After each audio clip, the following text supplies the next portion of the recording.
शिल प्रभुपाद की जय, गुरु महाराज की जय, आप सब भक्त वृंद की जय। निताय गौर प्रेमानंदी, हरि हरि बोल। जय जय श्री चैतन्य, जय नित्यानंद, जय अद्वैत चंद्र, जय गौर भक्त वृंद। जय जय श्री चैतन्य, जय नित्यानंद, जय अद्वैत चंद्र, जय गौर भक्त वृंद। जय जय श्री चैतन्य, जय नित्यानंद, जय अद्वैत चंद्र, जय गौर भक्त वृंद। श्री श्री चैतन्य महाप्रभु की जय, श्री श्री नित्यानंद गोसाई की जय, श्री श्री अद्वैत ठाकुर की जय, श्री श्री गदाधर पंडित की जय, शिवास आदि गौर भक्त वृंद की जय। निताय निताय निताय गौर प्रेमानंदी, हरि हरि बोल। श्री श्री चैतन्य चरितामृत श्रील कृष्णदास कविराज गोस्वामी की जय। श्री श्री चैतन्य चरितामृत मध्य लीला अध्याय 19, महाप्रभु द्वारा श्रील रूप गोस्वामी पाद की शिक्षा, रूप शिक्षा के नाम से विख्यात है अध्याय। और हम विभाव तक पहुंचे, अतिरिक्त भावों में से विभाव पहुंचे। विभावों की भाग जो आलंबन विभाव की विषयों की उदाहरण के तौर पे हमने हमारे नायक भगवान श्री कृष्ण की गुणावली पढ़ रहे थे। और भगवान कृष्ण में जो 4 गुण हैं जो और किसी में भी नहीं है, वो उनके लीला माधुरी, प्रेम माधुरी, वेणु माधुरी और रूप माधुरी। तो आज हमने अंतिम 64 गुणों को हमने पढ़े, श्रवण किया। और इसमें अंतिम जो गुण है भगवान की, इसके अलावा भी गुण है उनके अनेकों। तो अभी हमने 64 गुणों में से अंतिम गुण है 64, 64th नंबर है उनके रूप माधुरी। रूप माधुरी आज करते हैं, ठीक है। हरे कृष्ण, धन्यवाद सभी को, हरि बोल।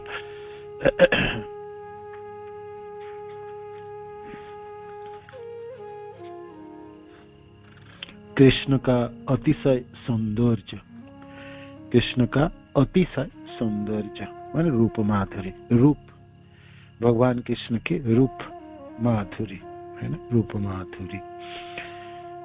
श्रीमद् भागवत में 3.2.12 उद्धव विदुर से कहते हैं, महोदय, जब कृष्ण इस धराधाम में अवतीर्ण हुए थे तो उनका स्वरूप अतीब अद्भुत था और उससे उनकी अंतरंगा शक्ति प्रकट होती थी। महाशय या महोदय, जब कृष्ण इस धराधाम में अवतीर्ण हुए थे तो उनका स्वरूप अतीब अद्भुत था और उसने उनकी अंतरंगा शक्ति प्रकट होती थी और उससे उनकी अंतरंगा शक्ति प्रकट होती थी। इस लोक में उनकी लीलाओं के समय उनका स्वरूप आश्चर्यजनक प्रकार से आकर्षक था। इस लोक में उनकी लीलाओं के समय उनका स्वरूप आश्चर्यजनक प्रकार से आकर्षक था और उन्होंने अपनी अंतरंगा शक्ति से अपना ऐश्वर्य प्रकट किया जो हर एक को आकर्षित करने वाला है। उनका शारीरिक सौंदर्य इतना अधिक था कि उन्हें आभूषण धारण करने की आवश्यकता नहीं थी। आभूषण धारण करने की आवश्यकता नहीं थी। वस्तुतः आभूषण कृष्ण को विभूषित नहीं करते थे, अपितु कृष्ण के सौंदर्यों से आभूषण विभूषित होते थे। आभूषणों, कोई व्यक्ति आभूषण पहनते हैं, है ना, तो उस पे उनके सौंदर्य बढ़ते हैं। तो भगवान कृष्ण के शारीरिक सौंदर्य इतने अद्भुत थे, तो आभूषण पहन के उनको शारीरिक सौंदर्य को बढ़ाना नहीं पड़ता, आभूषण की सौंदर्य बढ़ जाती थी, माने विपरीत होती थी। मानो कि अपने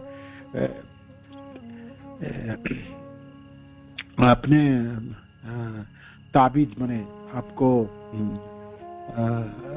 आपने गले में मालाएं धारण किए, कानों में कुंडल धारण किए, हाथों में बाला धारण किए, बाजूबंद धारण किए, बाजूबंद कहते हैं ना स्थापित, बाजूबंद है ना। तो ये सब धारण करने से व्यक्ति की सुंदरता बढ़ती है। आभूषण देखो सोने के है, क्या चमकने वाला है। कोई कोई जिनके पास बहुत सोने के हार होते हैं और सब होते हैं तो पहन के आते, तो हम देखते हैं आश्चर्य, क्या अद्भुत है ना। तो आभूषण लोग क्यों पहनते हैं? तो आभूषण के द्वारा उनकी सौंदर्य की वर्धन होती है ना।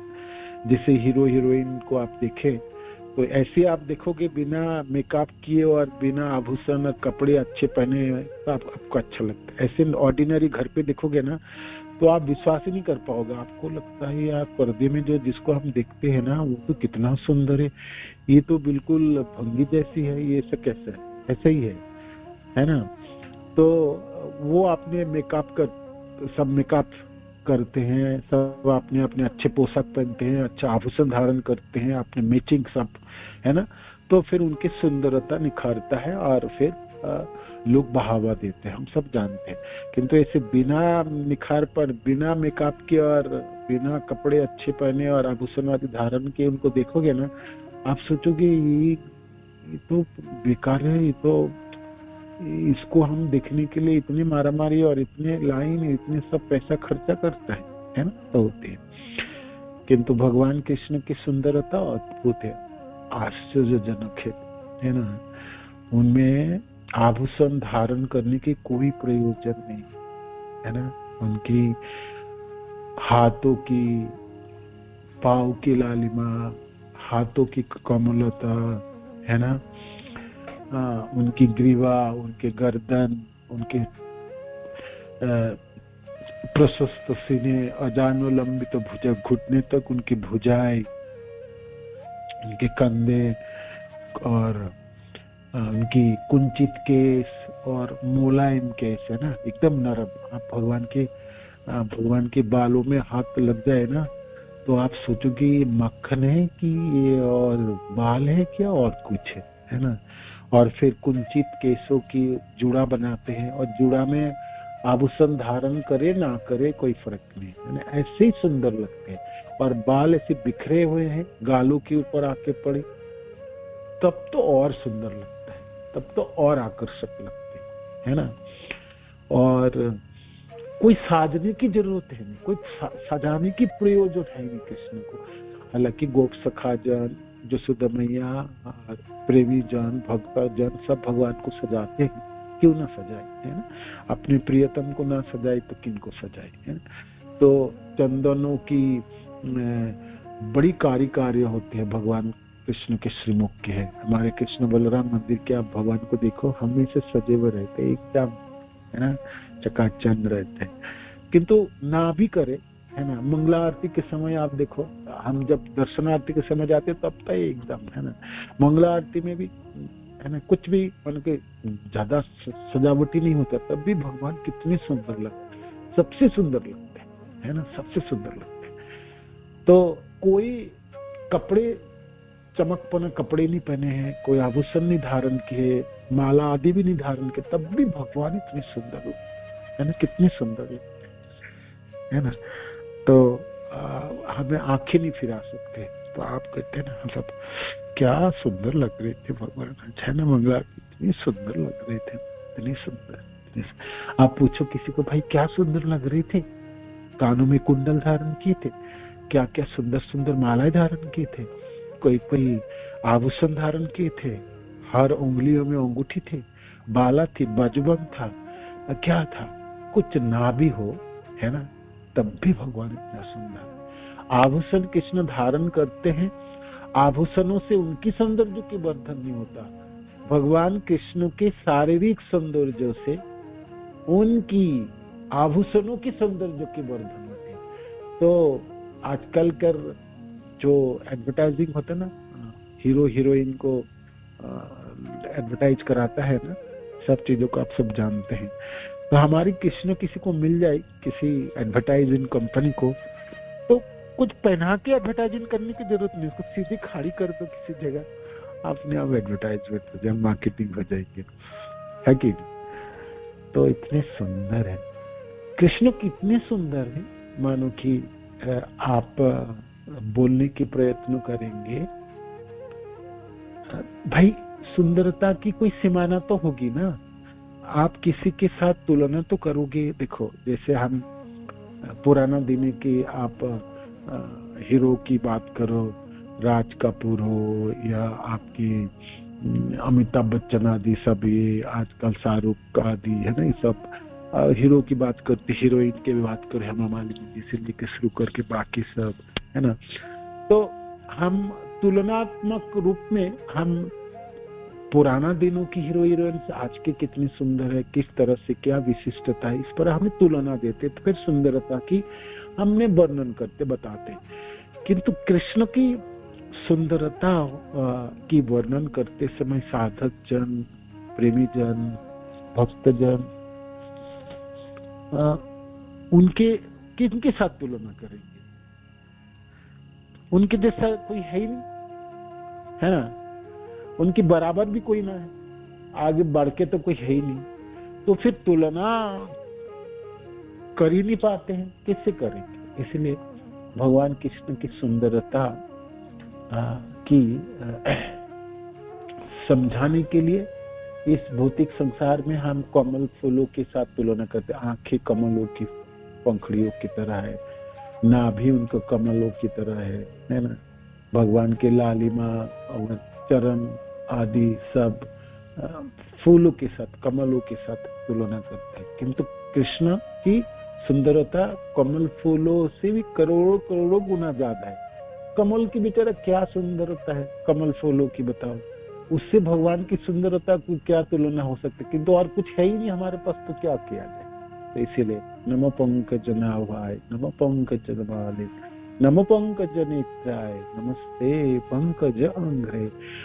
कमलों की पंखुड़ियों की तरह उनकी आंखें, कमलों की पंखुड़ियों की तरह नहीं है, कमलों की पंखुड़ियों की करोड़ों करोड़ों गुना ज्यादा और सुंदर है उनके आंखों की कमनीयता है ना, आंखों की सुंदरता है ना। तो इस प्रकार कृष्ण की सुंदरता असीम है, उनकी कोई सीमाना नहीं। आप उनको सीमित नहीं कर सकते, और उनकी सुंदरता दिनों दिन बढ़ती है। भक्त जनों के हृदयों के जितने प्रेम है, उस प्रेमों के साथ उनकी सुंदरताओं की वर्धन होती है। कौन कितने प्रेम करते हैं, जितनी अधिक प्रेम है तो अधिक सुंदर है ना, अधिक सुंदर। तो फिर आप कहोगे भाई प्रेम मैंने अधिक किया कि भगवान कृष्ण अधिक सुंदर है, कौन सा पहले है ना। तो ये है जिसके हृदय में जितना प्रेम है, उस प्रेमों के साथ प्रतिद्वंदिता करने के लिए, स्पर्धा करके भगवान अपनी सुंदरताओं की वर्धन करते है ना, और दिनों दिन बढ़ते हैं, दिनों दिन बढ़ते, नित्य नवीन होते हैं। पुराना दिनों में जैसे भगवान जितने सुंदर थे, वर्तमान में और सुंदर हो सकते, भविष्य में और भी सुंदर हो सकते है ना। तो उनकी सुंदरता अभी तक सीमाना तक नहीं पहुंची है ना। ऐसा कोई व्यक्ति नहीं कहे मैं कृष्ण को ना सबसे सुंदर रूप में देखा था, मेरी जैसा सुंदर रूप में से कोई ना देखा होगा। भगवान कृष्ण सबसे सुंदर था, या मेरी कृष्ण सबसे सुंदर है। वो तो सब बोलते ही हैं, अपना अपना कृष्ण है सबके पास, क्यों ना बोलेंगे है ना। किंतु सचमुच कृष्ण की सुंदरता की सीमा तक कोई पहुंच पाया? अभी तक कोई ना पहुंच पाया, कभी ना पहुंच पाएंगे है ना। ये आश्चर्यजनक ही रहेगी, एक गुत्थी बन के ही रह जाएगी है ना। इसलिए तो कृष्ण की वर्णन करते समय अनेकों दिनों की वर्णन सुनो, अनेकों आचार्यों के सुनो, अनेकों पदकर्ताओं के हमने वर्णन सुनते हैं, तभी भी मन भरती नहीं। ये हमेशा ही, ये चैप्टर हमेशा ही नित्य नवीन ही रहता। कभी भी अपने भगवान कृष्ण के रूप के बारे में क्लास करना शुरू करोगे, आपको लगेगा ये तो मैं पहली बार सुन रहा हूँ, ऐसा तो सुना ही नहीं था है ना, यहाँ ये तो अद्भुत लग रहा है। आप कभी बोरिंग फील नहीं करोगे, अनुभव नहीं होगा, कभी आप थक नहीं जाओगे, कभी आपने ऊब नहीं जाओगे है ना। ये हमेशा आपको आकर्षित करते रहेंगे। जैसे कृष्ण आपको आकर्षित करते हैं ना, कृष्ण के रूप भी हमेशा आकर्षित करते रहेंगे, हमेशा। इसलिए कोई व्यक्ति कहीं भी भगवान कृष्ण के रूपों के बारे में वर्णन सुनने के लिए मिलता है, हम लोग तो दिल भागे हुए चले जाते, चलो वहां लेकर सुनते, वहां बैठते। तो कहेंगे भाई इस्कॉन पे नहीं है, ये तो बाहर के लोगों के, तभी भी लोग बैठ के सुनते हैं, बस सुनने देना, सुन लेता हूँ, है ना। तो ऐसे मोहक है, ऐसा मोहक है ना। हम कहते हैं ना कृष्ण सबको आकर्षित करते हैं, तो क्या चीज आकर्षित करते हैं? कृष्ण के रूप आकर्षित करते, कृष्ण के गुण आकर्षित करते, है ना। तो ये है उन आश्चर्यजनक है ना, आश्चर्यजनक। सुबह माता जी कह रहे थे ना जी, सुन के भी आप को मन नहीं भरेंगे, आपको आश्चर्य लगेगा, हे कृष्ण आप इतने सुंदर हो, है ना, इतनी सुंदर, और इससे भी सुंदर हो, और भी सुंदर बन सकते हो, है ना, कितनी सुंदर बन सकते हो। तो कोई पूछे भाई कितना सुंदर बन सकते हो कृष्ण, कहां तक पहुंच सकते हो, आपकी सुंदरता की सीमाना कहां तक हो सकती है ही, सीमाना है ही, है ना, वहां तक कोई पहुंच ही नहीं पाए अभी तक, है ना। तो ये है आश्चर्य, ये है आश्चर्य। तो आभूषण पहना के, कृष्ण को आभूषण पहनाने के बाद आप देखोगे तो बहुत अच्छा लगता है, किंतु आभूषणों की वजह से वो सुंदरता नहीं बढ़ी, वो पहले से सुंदर थे। हाँ, उनके सुंदर अंगों में आभूषण डाल दोगे तो सोने में सुहागा और बढ़ती है, किंतु वो जो आभूषण डाले हैं ना, वो आभूषणों की सुंदरता को वर्धन कर देते। कृष्ण के शारीरिक सौंदर्य, कृष्ण की शारीरिक सौंदर्य की आकर्षकता एवं उनकी वंशी के ध्वनि के विषय में श्रीमद् भागवत में 10.29.40 गोपियां कृष्ण की इस तरह संबोधित करती हैं, यद्यपि आपके प्रति हमारा झुकाव जार उपपति के प्रेम व्यापार जैसा लगता है, यद्यपि आपके प्रति हमारा झुकाव जार तथा उपपति के प्रेम व्यापार जैसा लगता है, किंतु हमें आश्चर्य होता है कि आपकी वंशी की ध्वनि सुनकर कोई स्त्री किस प्रकार अपने सतीत्व का धारण किए रह सकती है। केवल स्त्रियां ही नहीं, अपितु कठोर से कठोर हृदय पुरुष भी आपकी वंशी की ध्वनि सुनकर अपने स्थान से च्युत हो जाते हैं। वस्तुतः हमने देखा है कि वृंदावन के गांवे मृग, पक्षी, वृक्ष सभी आपकी वंशी की मधुर ध्वनि एवं आपके आकर्षक सौंदर्य के द्वारा मोहित हो चुके हैं। सब आकर्षित हो जाते हैं। स्त्री तो बात छोड़ो, स्त्रियों में से भाई गोपीजन कहते हैं हम तो आपके प्रति जो आकर्षण है ना, जार उपपति है ना, हमारे तो पति है, हमारे बच्चे, हमारे घर है, किंतु आपके बांसुरी की ध्वनि सुन के ना पति को याद आता है, ना बच्चे को, ना घर, हम तो बिल्कुल बेबस होके, है ना, जैसे मेरे को हाथ पांव बांध दिया कोई और हमको आपके पास पहुंचा देता है। हमको पता ही नहीं लगता कब आपकी तरफ चलना हमने शुरू कर देता है, कब हमने, कोई तो दूध पिलाता है बच्चे को छोड़ता है, कोई तो अपने पति की सेवा कर रहे थे तब छोड़ देते हैं, कोई अपने ससुर सास की सेवा है तब छोड़ देते, कोई गाय दहन कर रहे थे तब छोड़ जाता है। माने सब जैसे मानो कि मंत्र मुग्ध की तरह, जैसे कोई तंत्र विद्या के, भाई तंत्र मंत्र है ना, मंत्रों के द्वारा आवेशित कर लिया, ऐसे झुके चले आते, है ना।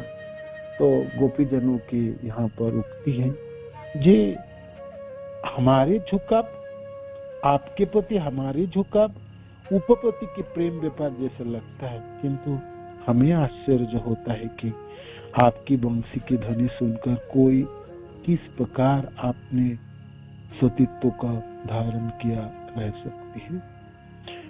कोई कितनी भी सती साध्वी स्त्री क्यों ना हो, आपकी बांसुरी कोई सुने ना, वो तो रह ही नहीं सकता है, वो बिल्कुल सती साध्वी हो तभी भी हो जाए, 100% भी उसमें सतीत्व है, तब भी वो नहीं रह पाएगी, वो खींचे चली आएगी, है ना। आपकी बांसुरी की ध्वनि तो इस प्रकार आकर्षित करते हैं।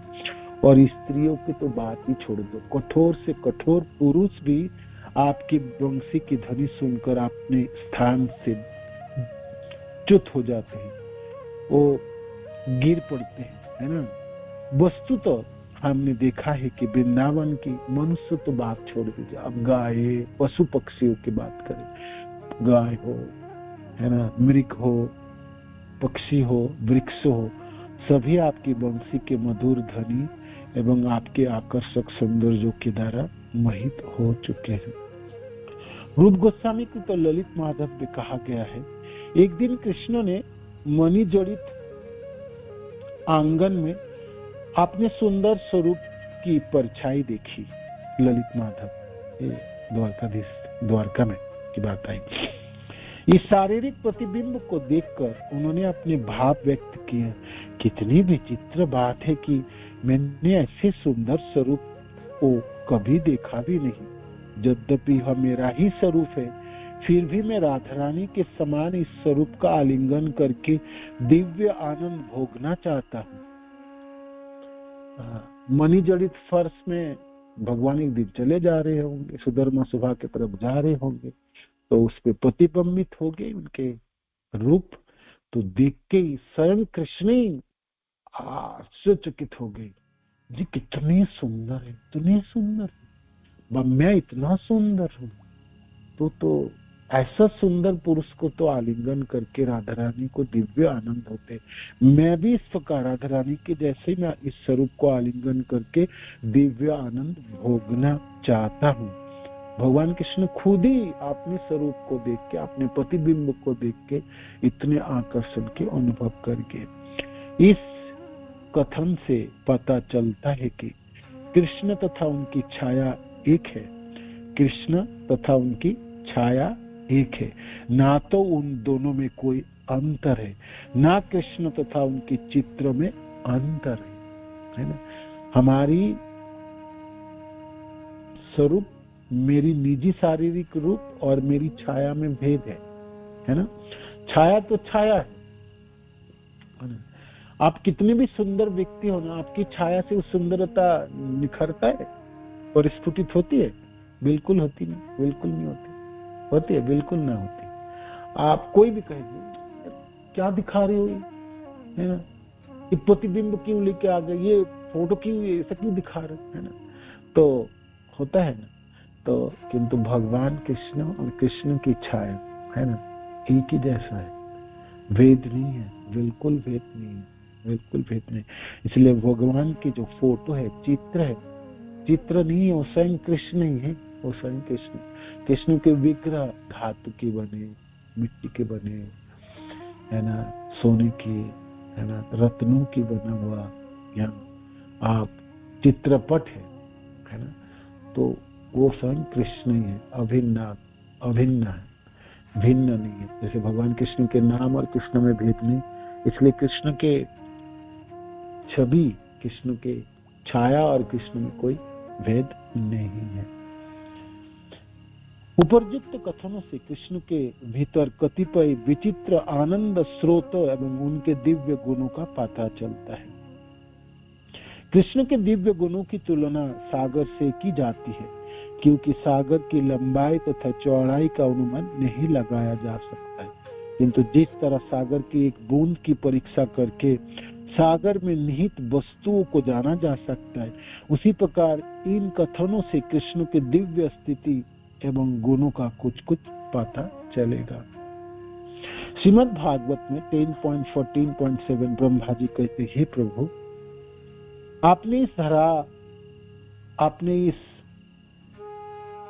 धरालोक में अपनी उपस्थिति से जिन अचिंत गुणों, सौंदर्य एवं लीलाओं को प्रकट किया है, उनकी गणना किसी भौतिक माप से नहीं की जा सकती। यदि कोई यह कल्पना करे कि कृष्ण ऐसे हो सकते हैं, तो वह भी असंभव है। ऐसा दिन तो आ सकता है जब भौतिक विज्ञानी अनेकानेक जन्मों या अनेक वर्षों के बाद संपूर्ण जगत की परमाणु संरचना का अनुमान लगा सके, या आकाश में व्यक्त परमाणु कणों को गिन सके, या इस ब्रह्मांड के समस्त परमाणुओं का अनुमान लगा सके, किंतु तो भी वे दिव्य आनंद के सागर आपके दिव्य गुणों को गणना नहीं कर पाएंगे। मानो कि ये पूरे ब्रह्मांड को पीस दिया जाए, ऐसा कोई बड़ी मशीन चूरा चूरा कर दे सब कुछ, है ना। तो इतनी कण बना दिया, उस कणों को हो सकता किसी दिन कोई व्यक्ति गिन सकता है, ये तो असंभव ही है, किंतु मानो कि कभी किसी दिन संभव हो सके, वो गिन पाए, है ना। किंतु भगवान की गुणों को कोई ना गिन पाए, कभी ना गिन पाएंगे, है ना। भगवान के रूप को कभी भी परिपूर्णता से आस्वादन करके कोई कहे अब नहीं, अब तो उब गया मैंने, अब नहीं देखना मेरे को, है ना, ऐसा कभी कोई ना बोलेगा, कभी कोई ना बोलेगा, है ना। तो ये है अनंत कृष्ण के अनंत गुणावली है, असीम उनके रूप राशि है ना, और अद्भुत उनकी रूप माधुरी है ना। जितने देखो उतने देखने को मन करता है ना, देख देख के मन भरेंगे नहीं, है ना। जैसे आपने भौतिक संसार में किसी हीरो हीरोइन बहुत सुंदर देखने में, एक बार देख लो, 2 बार देख लोगे, पिक्चर में देख लोगे 2-3 बार, फिर कहोगे चलो बॉम्बे चले जाते हैं, उनके घर में जाके देखते, जाके घर के बाहर खड़े हो जा देख लोगे। 1-2 बार देखने के बाद ना आप कहोगे ठीक है, हो गया यार, और नहीं देखना। किंतु कृष्ण को जितनी बार देखोगे ना, उतनी आपको देखने की तृष्णा बढ़ जाती है ना। जितनी आंखें भर के देखोगे उतनी आपको और थोड़ा दिखाई देता रहता। ये हमारे नायक है ना, अद्भुत है उनके रूप माधुरी, अद्भुत रूप माधुरी है, अद्भुत है कृष्ण, है ना। जितना भी आप देखोगे उतने ही देखने को मन आपको करते होंगे, है ना। कभी आपके मन भरेंगे नहीं, है ना। कभी आप ऐसे बोलेंगे नहीं, ये तो मैंने तो देख लिया, बस हो गया, और नहीं देखना, है ना, और मेरे को नहीं देखना। कृष्ण रजनी को खेला सर्वोत्तम नर लीला, नर बपू ताहर स्वरूप, गोप वेश वेणुकर नव किशोर नटवर, नर लीलार हई अनुरूप, नर लीलार हई अनुरूप। कृष्ण जते को खेला, भगवान की जितनी तरह के लीलाएं हैं, अनेकों लीलाएं हैं, ऐसा नहीं कृष्ण सिर्फ धरती में लीला करते हैं, कृष्ण हर ब्रह्मांड में, हर लोकों में लीला करते हैं, है ना। भगवान वामन के रूप में आए तो स्वर्गलोक में आए, मंदाकिनी नदी के तट पे अदिति माता के पुत्र के रूप में बन के आए, और छत्र पकड़ के भाई बोली महाराज के सभा में दान मांगने गए, तो ये स्वर्गलोक की घटनाएं है ना। ऐसे इस प्रकार भगवान ब्रह्मा जी के लोकों में भी अवतार लेंगे, इस ब्रह्मांड नहीं और ब्रह्मांड में लेंगे। तो जहां जहां भी लीला करते हैं, जो भी लीला वो करते हैं, है ना, उनमें से सबसे सुंदर लीलाएं होती है उनके नर लीला। मनुष्य रूप में जो लीला करते हैं, सर्वोत्तम नर लीला, नर बपू ताहर स्वरूप। जब वो मनुष्यों के रूप धारण करते है ना, वो उस स्वरूप को जब धारण करके लीला करते हैं, वो सर्वोत्तम है। गोप वेश वेणुकर नव किशोर नटवर, नर लीलार हई अनुरूप। और जब वो गोप वेश धारण करते हैं और वेणु बजाते हैं, वेणुकर वेणु लेके, नव किशोर किशोर रूप है, और नटवर है, नृत्य करने वाले नर्तक के रूप में, है ना। नरलीलार है अनुरूप, कृष्ण मधुर रूप सुन सनातन। ये सबसे सुंदर मैंने उनके लीलाओं में से, सर्वोत्तम लीलाओं में, जब वो मनुष्य रूप धारण करते है ना, मनुष्य रूप धारण करते हैं। एक्चुअली कृष्ण की जो निजी स्वरूप है, स्वयं रूप है, वो है द्विभुज रूप है, दो भुजा वाले भगवान है ना। और वो गोप वेश है, जो वृंदावन में जो गोलोक की वो गोप वेश है, निजी जो स्वयं रूप है वो गोप वेश है। और बेनु बजाते हैं है ना, बांसुरी धारण किए हैं, और किशोर है, नव किशोर, अभी अभी किशोर बॉयस उन्होंने एज में, किशोर अवस्था में उन्होंने प्रवेश किए हैं, नव किशोर। और नटवर, नटवर शब्द का अर्थ उनके ऐसे कपड़े पहने हैं एकदम ढीला ढाला नहीं, सख्त एकदम टाइट सब उनके आभूषण वस्त्र है, जैसे जब भी मर्जी वो नृत्य कर सके, नटवर स्वरूप है ना। तो नरलीला है अनुरूप, तो ये उनकी निजी स्वयं रूप है। और जब मनुष्य लीला करने के लिए इस भौम वृंदावन में आए, भगवान अपने स्वयं रूप में प्रकट हो गए।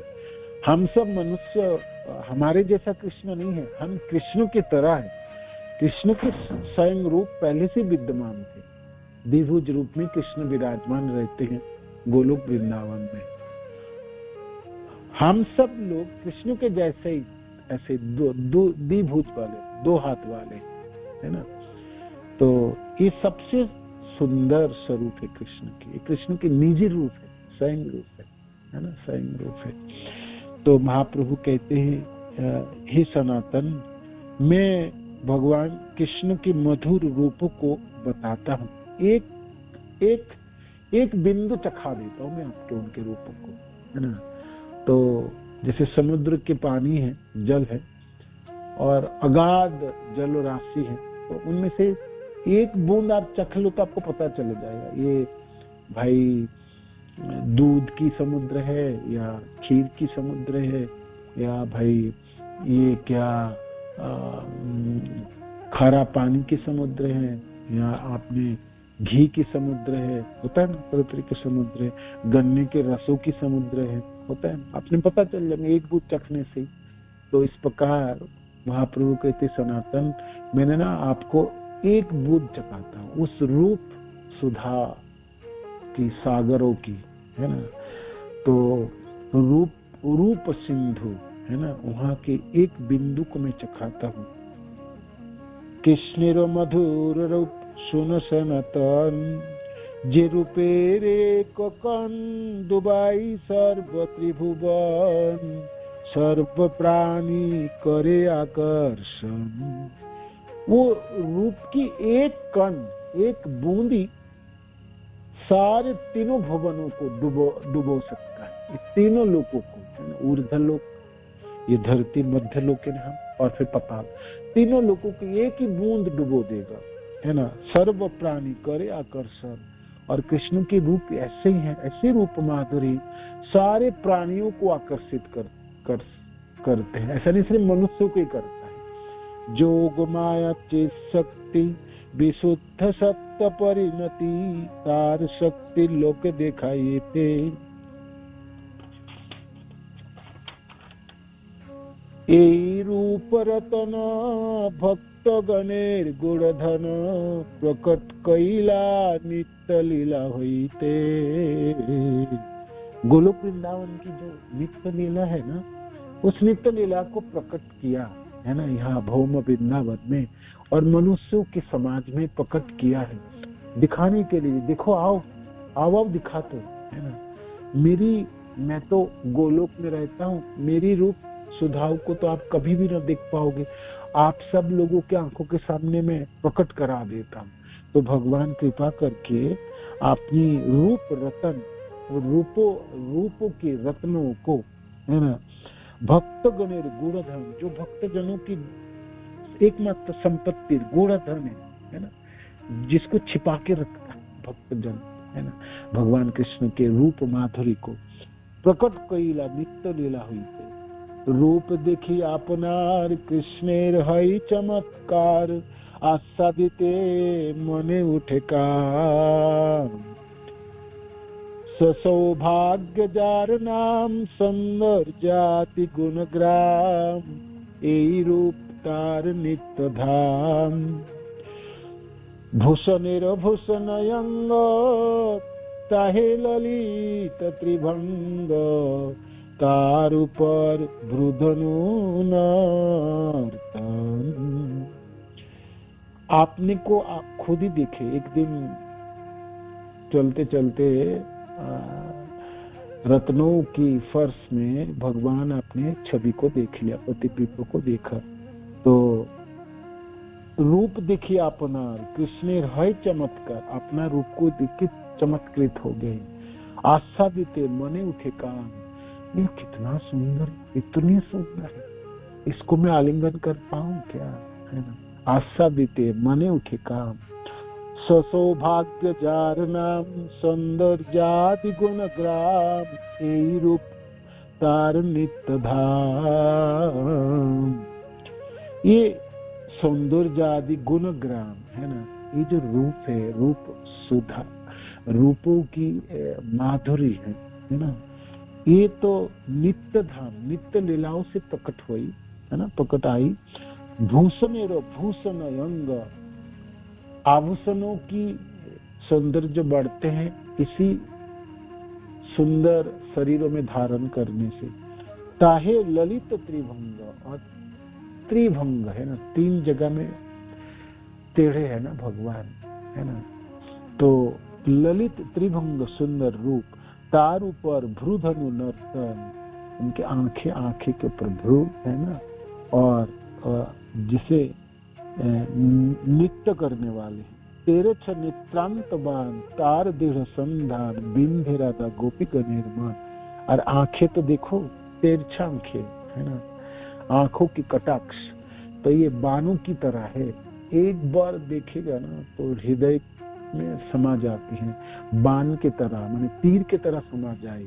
और बिंधे राधा गोपी गणेर मन, तो राधा रानी तथा गोपी जनों के मनों को भेद देती है। कोटि ब्रह्मांड परभ्रम, ताहा जे स्वरूप गण, तासबार बले हरे मन। पतिव्रता शिरोमणि, जाय कहे वेद बनी, आकर्षये सही लक्ष्मी गण। इतनी सुंदर है ना कृष्ण, इसकी सुंदर जो भाई लक्ष्मी है जो है, वो पतिव्रता शिरोमणि है, पतिव्रता नारी है। और जारे को है वेद बानी, वेदा शास्त्र भी कहते हैं सर्व सबसे पतिव्रता है लक्ष्मी जी। आकर्षय सही लक्ष्मी गण, समस्त लक्ष्मी जी को भी आकर्षित करते हैं, सारे लक्ष्मियों को आकर्षित है। चढ़ी गोपी मन रथे, मन मथे मन मथे, नाम धरे मदन मोहन। ऐसा सुंदर है, इनका नाम क्या है, गोपी जनों के मनों में प्रवेश किया है ना, मन मथेर मन मथे। और इनके नाम क्या है, मदन मोहन धारण करते हैं। जिनी पंच सार्धप, स्वयं नव कंदर्प, रास करे लैया गोपीगण। निज सम सखा संगे, गोगन चारण रंगे, वृंदावने सचंद विहार। जार वेणु ध्वनि सुनी, स्थावर जंगम प्राणी, पुलक कंपु अश्व धार। मुक्तहार बकपति इंद्रधनु, पिंचतति पीतांबर विजुरी संचार। कृष्ण नभ जलधर, जगत सस्युपर, बरिशये लीलामृत धार। बरिशये लीलामृत धार। कृष्ण नभ जलधर, गर्मी के दिनों में आकाश में जब बादल छाती है तो जल कणाओं से पूरित नव जलधर, तो किस प्रकार शोभा होती है, उसमें बिजली चमकती है। तो इस प्रकार भगवान कृष्ण के रूप है ना, शरीरों के कीर्ण है। तो जो जल समस्त जब बरसते हैं तो यहाँ पर धरतियों में बड़ी से ये लीला भूत ग्राम, तो यहाँ पर सब सबों की हरा भरा हो जाती है ना।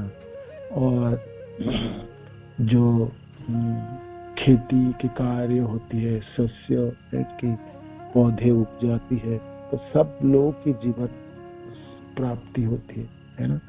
तो इस प्रकार भगवान कृष्ण के रूप सुधा और रूप राशि सबों को जीवन प्रदान करने वाले, विशेष करके श्री गोपी जनों के प्रेमी जनों की है। और उनकी सुंदरता तो अद्भुत है ना। और जो भी एक बार दर्शन करे है ना, वो तो चले गए, बस उसके तो काम हो गए, और तो ना घर जाएंगे ना, स्तंभित हो जाते, पुलक अश्रु आदि सब है ना, अष्टांग अष्टसार्थिक विकार उत्पन्न हो जाता है। तो ऐसी रूप राशि है जिससे पतिव्रता स्त्रियों को भी आकर्षित कर देता है। प्रेमी जनों को तो करेंगे ही करेंगे, जो सती साध्वी स्त्री भी है अपने पतियों के साथ घर भी कर रहा होगा और बड़ी उनकी मान है, वो भी अपने को संभाल नहीं पाते। कृष्ण के रूप ऐसा आकर्षण के केंद्र है ना, सबको खींच लेती है, सबों को सब खींचे चली जाती है। कृष्ण रूप माधुरी पीबी पीबी नेत्र भरी, श्लाघ्य करे जन्म तनुमान। ये सनातन शिक्षाओं में हम इसको पढ़ेंगे, जब चैतन्य चैतन्य के ग्रंथ में वहां पहुंचेंगे तब सारे श्लोक वर्ड बाय वर्ड पढ़ेंगे, ठीक है ना। तो यह कृष्ण की रूप सुधाव के बारे में वर्णन है, जो रूप माधुरी है, रूप माधुरी है। तो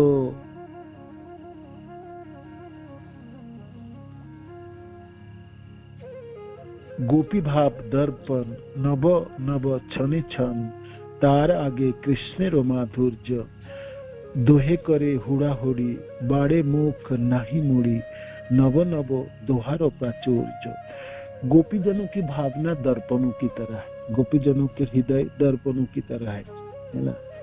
और नव नव छने छन, तार आगे कृष्ण रो माधुर्य, और कृष्ण के रूप छने पल पल बढ़ती चली जाती है ना। दर्पणों के पर प्रतिबिंबित हो जाए जैसे, तो गोपी दर्पण, गोपी जनों के मन, गोपी जनों की भाव, गोपी जनों के हृदय दर्पणों की तरह है। तो कृष्ण की सुंदरता और बढ़ती है। दोहे करे हुड़ा हुड़ी, बड़े मुख नहीं मुड़ी, नव नव दोहारो प्राचुर्य। गोपी जनों की भावना बढ़ती है तो कृष्ण के रूप बढ़ती है। तो इसीलिए जिनके हृदय में जितनी प्रेम है उतनी कृष्ण सुंदर होगी, है ना। जैसे कि उदाहरण के तौर पर हमने हमारी कृष्ण बलराम मंदिर में जाके खड़े हो आप, तो जितनी प्रेम के सजावटी लेके आप खड़े हैं उतने सुंदर लगेंगे, अपने राधा श्याम सुंदर है ना, उतने सुंदर लगेंगे। जिस दिन आपके मन और किसी जगह में विचलित है, किसी वजह से द्वंद में हो, तो आंखें खोल के देखेंगे तो आप, किंतु आप सोचेंगे आज तो दर्शन ठीक से तो हो ही नहीं, भगवान तो पता नहीं आज कैसे लग रहे, भगवान कैसे लग रहे नहीं, आपके हृदय की भावना आज संकुचित हो चुके हैं, इसलिए भगवान ऐसे लग रहे हैं। जिस दिन आप बिल्कुल आपके भरी हुई हृदय है, प्रेम से भरा हुआ है, तो आप और आपके पास पूरी समय है, तो है ना, जी भर के आप दर्शन कर रहे हैं, है ना, आपके पास पूरी समय है, कोई दंड नहीं है, कोई वह आप बिल्कुल आपके मनों में और कोई चीज और घिरी हुई नहीं रह रहा है, कोई भावना और नहीं है, व्यतिव्यस्त नहीं है आप। तो फिर किस प्रकार दर्शन होती है। उस दिन आपके प्रेम भरा हुआ प्रेम आपके हृदय में है तो कृष्ण आप देखो आप क्या सुंदर है, मैंने तो देखा ही नहीं इतने आपके, है ना। आप रोज देखते हो तभी आप कहो कि मैंने तो इतना सुंदर नहीं देखा, कितने सुंदर हो, है ना। कृष्ण आप कितने सुंदर, है ना। आप देखते रहोगे बोलते रहोगे, देखते रहोगे आपने कोई बोलोगे, है ना, आपने खुद ही खुद बोलोगे, है ना, बोलते रहोगे।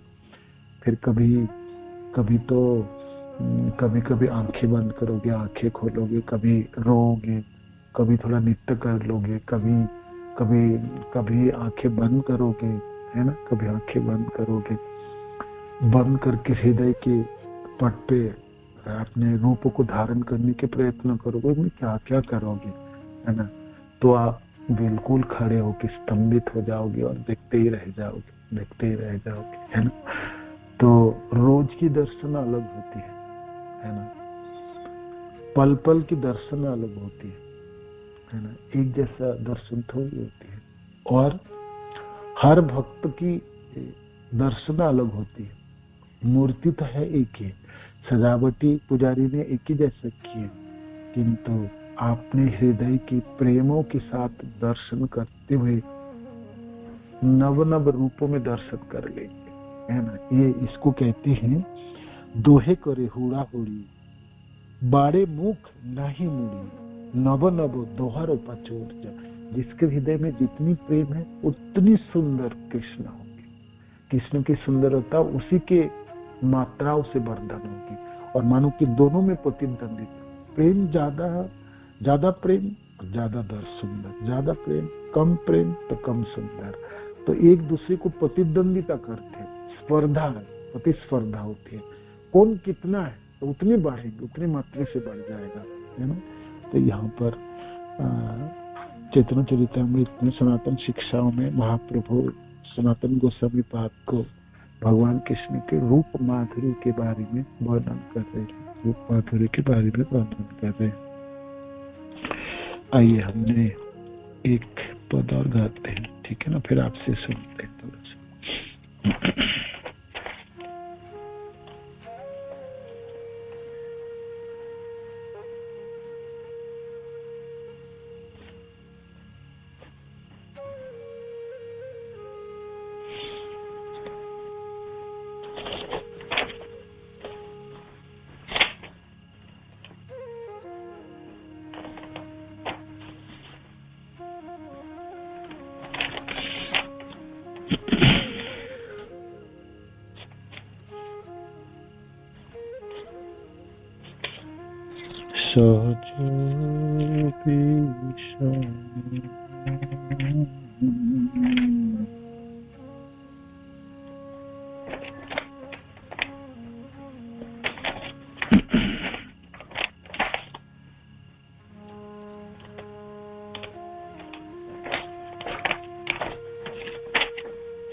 बांसुरी के भी ऊपर भी बहुत सारे पद हैं और चैतन्य चैतन्य का तो है ही है, बाकी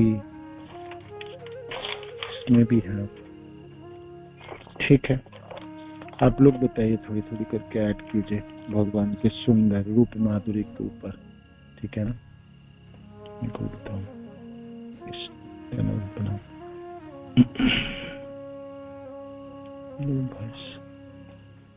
तो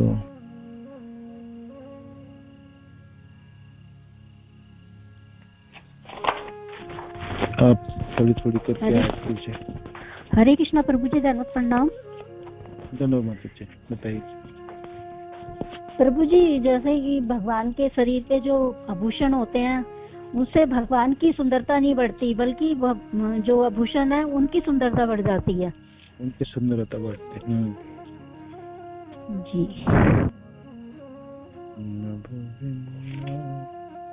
और कोई ऐड करिए, सब लोग थोड़ा थोड़ा करके ऐड कीजिएगा प्लीज। हरे कृष्णा, धन्यवाद, प्रणाम प्रभु जी। धन्यवाद माता जी, बताइए। भगवान के घुंघराले केश जो उनके मुख के आगे इतने शोभा पाते हैं कि उनको देखते रह जाओगे। क्या चांद सा चेहरा प्यारा सा, और मुख पे बंसी और मधुर मधुर मुस्कान। तो उनको देख के ऐसा लगता है कि शायद ही कोई इतना सुंदर होगा, है ही नहीं उनके समान कुछ। बहुत सुंदर उनकी हंसी और बांसुरी बजाना उनकी मुख की छटा सबसे सुंदर है। हरे कृष्णा, धन्यवाद। यस माता जी। हरे कृष्णा, धन्यवाद, प्रणाम प्रभु जी। हरे कृष्ण, हरे कृष्ण। धन्यवाद, बताइए। प्रभु जी, वैसे तो भगवान का रूप इतना आकर्षण, मतलब इतना आकर्षित करने वाला है। वैसे रामायण में भी एक चौपाई है प्रभु जी इसमें कि जाकी रही भावना जैसी, प्रभु मूरत देखी तिन तैसी। जिसकी जैसे जैसे भावना होती है उसको वैसे वैसे आकर्षित करते हैं भगवान को, वैसे वैसे उनका रूप नजर आता है। हरे कृष्णा प्रभु जी, दंडवत प्रणाम। धन्यवाद, धन्यवाद।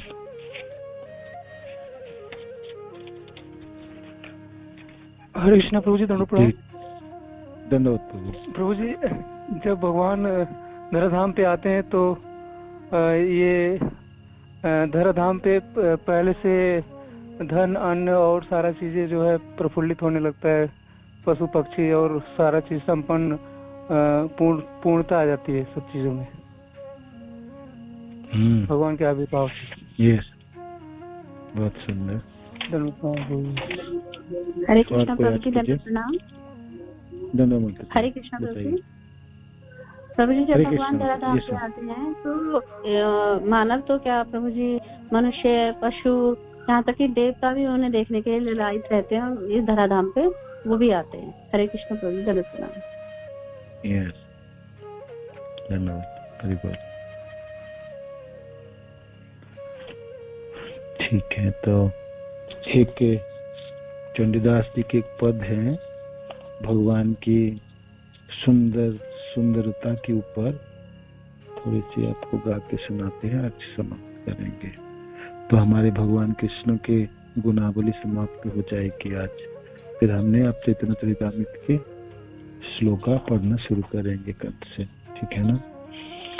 देखिनु से श्याम जिनको टीका बदन जीतल शशि, बदन जीतल शशि, देखिनु से जिनको टीका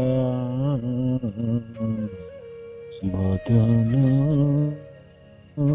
जीतल शशि, भाव धनु था नयने रवा,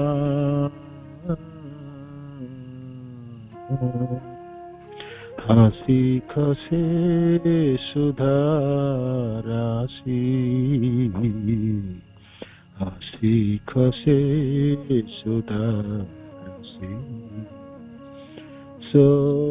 सोयमन सुंदर कान, सोयमन सुंदर कान, हेरी से मूरति सती छाड़े पति, तेजी लाज भय मान, तेजी लाज भय मान, बड़ी कारी करे कुंदिले ताहारे, अंगे मदनेर सरे, देखिनु से श्याम जिनी कोटिका बदन जीतल शशि। मैंने शाम को देखा तो करोड़ों कामदेव को जीतने वाला। बदन जीतल शशि, चंद्रमाओं की सुधा राशियों के तरह उनके बदन में भाव धनु ठाम नयनेरो बाण हासी खसी सुधा राशि। आंखें तो नहीं है, आंखों की बाण है, और हासी जो होठों की मुस्कान है वो तो अमृतों के राशि है, सुधा राशि। सोई एमन सुंदर काम, हे सखी ऐसा सुंदर है, ऐसा सुंदर तो मैंने कभी ना देखा सुंदरता। हेरी से मूर्ति सती छाड़े, जो भी जिन्होंने भी एक बार देखेंगे, कोई भी सती हो, सती छाड़े पति, वो तो अपने पति को छोड़ देंगे। तेजी लाज भय मान, उसके लज्जा, उसकी भय, उसकी मान सब छोड़नी पड़ेगी उसको। बड़ी कारीगरी, जिन्होंने भी बनाया इसको है ना, कूदी लेता हरी, किसने बनाया? माने कि पत्थरों के तरस के बनाते हैं ना मूर्ति है, तो इनको किसने बना के दिए? कौन बनाया है? बड़ी कारीगर है, जो भी कारीगर बनाया इनको ने बनाया।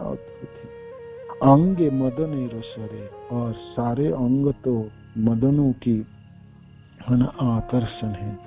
जुगती धर्म धैर्य भुजंग दमन करिवार तरे,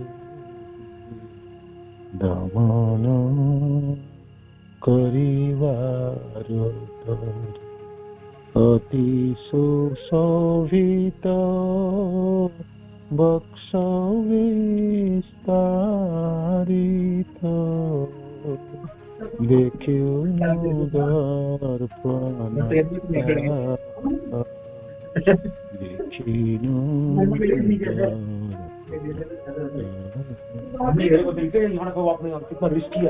कितना हो गया बेटा? कान के पास